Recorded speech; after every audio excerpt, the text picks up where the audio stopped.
मेरा नाम नवजीव है और इस समय हम रिवर तवी फ्रंट पार्क, जो कि बायोडाइवर्सिटी पार्क के नाम से भी जाना जा रहा है, वहीं बैठे हैं। इस पार्क के बारे में मुझे पता चला था अर्ली 2017 में। मैं बेसिकली एक सेलर हूँ और जब मैं अपनी असाइनमेंट पूरी करके आया तो मुझे पता चला कि इस तरीके का एक पार्क डेवलप हुआ है।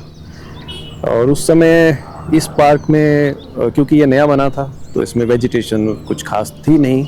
जितने भी प्लांट्स थे वो ऑर्नामेंटल थे और छोटे थे। तो मुझे एक ऐसा मौका मिला, मैंने अप्रोच किया, पता चला, और मेरे ही एक बड़े क्लोज़ फ्रेंड हैं जिनके पास ये पार्क मैनेज करने के लिए था। तो मैंने ये कोशिश की कि हम इस पार्क में अलग अलग डिफरेंट स्पीशीज़ के प्लांट्स को इस्टेब्लिश कर सकें। और उसी सोच के साथ मैंने ये कोशिश की कि यहाँ पर हम अपने नेटिव ट्रीज़, नेटिव प्लांट्स को इस्टेब्लिश करना शुरू करें और उनके लिए उसी तरीके से यहाँ पर जगह बनाई, प्लानिंग की, और करते करते हम लोग अप्रॉक्सीमेटली 180 स्पीशीज़ को यहाँ पर इस्टेब्लिश करने में कामयाब हुए।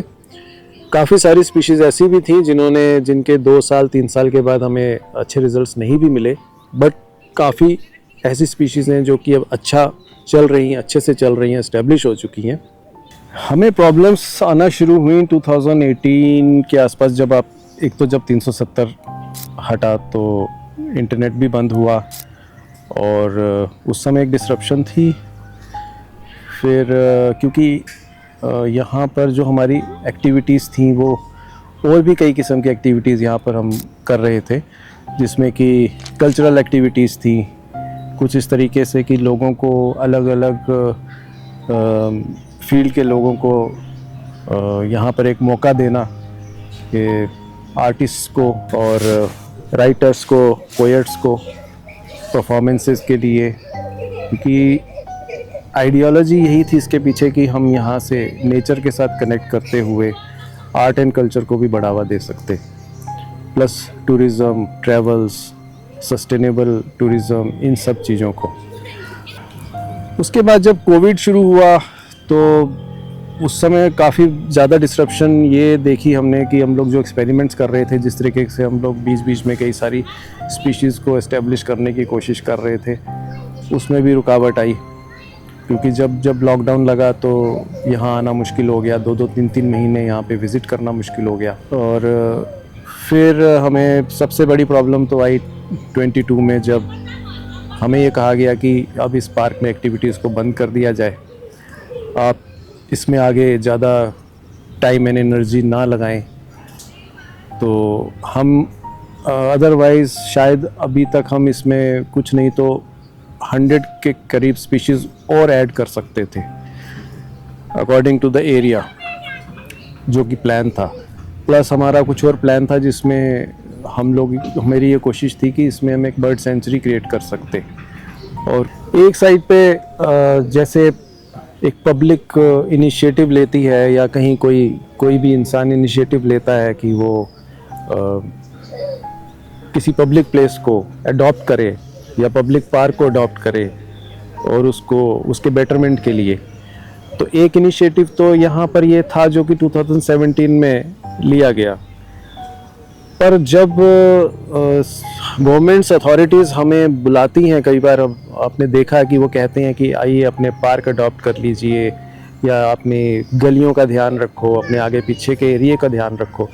और जब कुछ सेंसिटिव लोग और कॉन्शियस लोग ये सब करते हैं, उसके बाद फिर जब वही अथॉरिटीज़ फिर वापस आके कहती हैं कि नहीं, अब समय पूरा हो गया है, अब इसको छोड़ दीजिए, अब हम यहाँ पे इस चीज़ को हटा देते हैं, इसकी जगह हम कुछ और कंस्ट्रक्शन करेंगे, कुछ और बनाएंगे, तो उन चीज़ों के पीछे के लॉजिक को समझना ऐसे लोगों के लिए बड़ा मुश्किल होता है। इस पार्क में भी कुछ वैसा ही हुआ है कि ये पार्क पहले बनाया गया और उसके बाद फिर अब ये सवाल खड़े हो गए हैं कि यहाँ पर इन प्लांट्स की जगह में कंस्ट्रक्शन की जाएंगी, कंक्रीटाइज किया जाएगा, बिल्डिंग्स बनेंगी, अपने तरीके से वो इसको फिर से रीग्रीन करने की कोशिश करेंगे, बट सवाल उठता है क्यों, ज़रूरत क्या है।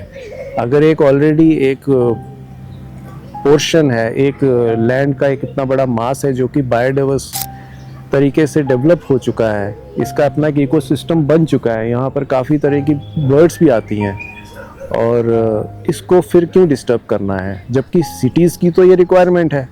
आज के टाइम में हर शहर की ये रिक्वायरमेंट है कि शहर के बीच में इस तरीके के पैचेस चाहिए।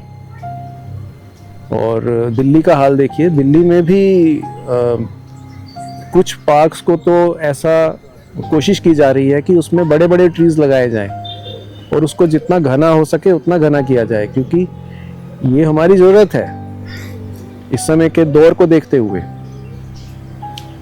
तो ये एक बड़ा सवाल है इस समय कि अगर रिवर फ्रंट डेवलप हो रहा है और स्मार्ट सिटी इस पार्क को भी कन्वर्ट करना चाहती है एक कमर्शियल सेंटर में, यहाँ पर बिल्डिंग्स बनाना चाहते हैं, होटल्स बनाना है, होटल या रेस्टोरेंट या कुछ भी बनाना चाहते हैं, तो समझ नहीं आता इसके पीछे क्या लॉजिक है। अब ऐसी सिचुएशन में जिस दौर से ये पार्क गुजर रहा है, ये अधर में लटका हुआ, जो इसके माई बाप डिपार्टमेंट है वो भी इसका कोई संज्ञान नहीं लेते। आरएफडी कह रहा है कि हम यहाँ पे कंस्ट्रक्शन करना चाहते हैं। पार्क अगर बचा हुआ है तो ये इन प्लांट्स के कारण बचा हुआ है। तो सॉल्यूशन तो यही नज़र आता है कि जो एरिया इतना बायोडाइवर्सली डेवलप हो चुका है उसको रिटेन करना चाहिए। It will add to the beauty of this area. ये इस पूरे एरिया की ब्यूटी को बढ़ाएगा, कम नहीं करेगा। कहीं ना कहीं तो आपको प्लांट्स चाहिए, तो अगर जो हैं तो उनको रहने दें। हाँ, इसको इनकॉर्पोरेट किया जाए, आगे पीछे के जो भी डेवलपमेंट होती है उसके हिसाब से इसको इनकॉर्पोरेट किया जाए, बट इसको एक अपने आप में एक उस तरीके की इसकी आइडेंटिटी, हाँ, उस तरीके की आइडेंटिटी इसकी बरकरार रहे, और यहाँ पर उसी तरीके के कल्चरल इवेंट्स वगैरह हों जैसे पहले भी होते थे। तो मुझे तो यही सोल्यूशन दिखता है, जो कि इसके बेस्ट इंटरेस्ट में तो यही दिखता है। अब अगर आप इसको होलिस्टिकली देखो तो अगर ये पार्क अभी अपनी फुल्ली फंक्शनल कर रहा होता, इस पे कोई रुकावट ना होती, इसमें कोई रोक टोक ना होती, तो जैसे अभी हमारी दीवार भी यहाँ पे टूटी हुई है, रेलिंग टूटी हुई है, लोगों का बीच में से आना जाना इस तरीके से हो गया, और काफ़ी डिस्टर्बेंसेस हैं जो यहाँ पर देखनी पड़ती हैं ना। यहाँ पर हम कुछ और इसमें कोई एडिशनल कुछ फीचर्स भी ऐड नहीं कर पाए बायोडाइवर्सिटी पॉइंट ऑफ व्यू से। अगर वो सब होता तो जो इसका जो पहला प्लान था कि बायोडाइवर्स एनवायरनमेंट के बीच हमारा कल्चर, आर्ट, पोएट्री, म्यूज़िक, तो ये सब का एक बड़ा मिला जुला एक बहुत ही खूबसूरत सा एक क्या कहते हैं, एक महत्व, हाँ, एक इम्पोर्टेंस थी, तो वो देखने को मिलती, और उसमें ये एक बहुत ही बढ़िया अच्छी जगह बन सकती थी, एक लर्निंग सेंटर। मैं ये भी बोलूँगा कि एक लर्निंग सेंटर भी है, अभी भी है, और आगे जाके एक इम्प्रोवाइज लर्निंग सेंटर भी बन सकता है। जैसे मैंने कोशिश की कि जहाँ बच्चे खेलते हैं वहाँ पर हमने बिल्कुल ठेठ नेटिव प्लांट्स को ऐड किया है, कि जो हमारे किसी भी गांव में आप चले जाएं तो वो आपको जो प्लांट्स वहाँ दिखते हैं, जैसे हरड़ का प्लांट हो गया, बेहड़ा का प्लांट हो गया, मैंने वो वहाँ पे ऐड किए हैं। क्योंकि छोटे छोटे बच्चे छोड़ दो, बड़े बड़े बच्चे आजकल कॉलेज तक पहुँचे हुए हैं, उनको ये नहीं पता कि हमारे नेटिव ट्रीज़ कौन से हैं। बचपन से उनको उनके माँ बाप बता सकते हैं कि तुम ये यहाँ पर बच्चे खेल रहे हैं तो यहाँ पर ये जो प्लांट लगा है ये इसकी ये इम्पोर्टेंस है, और ये हमारे गांव में अक्सर हमारे एरिया में पाया जाता है या जम्मू में पाया जाता है। तो इस तरीके से हम लोग बहुत कुछ इसके थ्रू इम्पार्ट कर सकते हैं अपने सोसाइटी को, अपने हमारे यंगस्टर्स को, इवन कॉलेज स्टूडेंट्स को। It's endless.